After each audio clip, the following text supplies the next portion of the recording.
Hello mga kadiba! At ayun nga, buti nga napatulog ko na nga itong batang makulit na ito na si Baby Ezra. Siyempre nga, habang tulog nga itong batang makulit na ito, magtutupi nga muna ako ng damit. Ayun nga, ang dami nga natin tupiin ngayong araw. At boom, ayan, buti na lang na ibaba natin siya ng ayos at tulog pa din. O diba, gusto niya nakatakap yung mata niya, siguro naliliwanagan siya. At ayun nga, pinagamit ko nga sa kanya yung kulambo na bigyan ng lola niya. Ako, patay tayo, gising na nga siya. O, humihikab pa, laki ng bibig. At ayan nga, dahil nga paggabi na, sabi ko nga kay Ian, magluto na siya.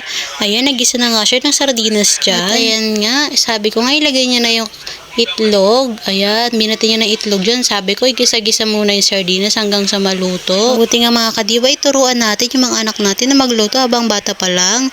Para kapag wala na tayo, kailangan nilang mabuhay sa sarili nilang paa. Kaya kailangan nilang magluto. Kailangan nilang matutunan lahat ng hirap dito sa mundo para hindi sila mahirapan pagdating ng araw. At ayun nga, nilagay niya na nga yung itlog. Sabi ko nga sa kanya, luwaluin niya. Sabi ko nga, dahan-dahanin niya yung paghalo kasi baka tumalsik at baka mawalan kami ng ulam. Hirap naman mawala ng ulam mga kadiva, sardinas itlog na nga lang ulam namin tapos mawawala pa. Ayan nga pala, sabi ko lagyan niya na rin ng pechay.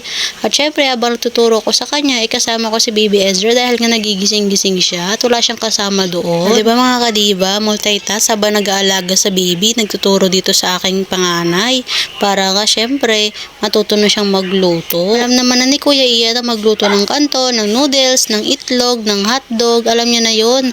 Ito mga gisa-gisa na lang mga tinuturo ko muna sa kanya gaya ng mga simpleng luto. Sa ganyan din naman ako natuto ng bata pa ako mga mare. Kayo rin ba? Habang nagtuturo yung nanay nyo, nasisermonan pa nga kayo kasi nga gusto nyo yung sinusunod nyo.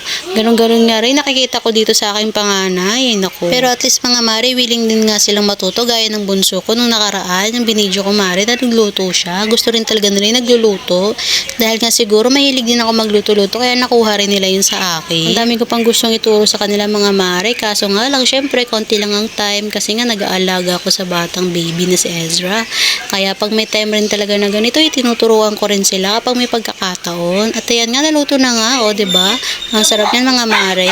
Mare, kakain na muna kami. Maraming salamat sa panonood. Like, follow, and share naman. Huwag nyo na skip yung ads ha. Love ya. Mwah!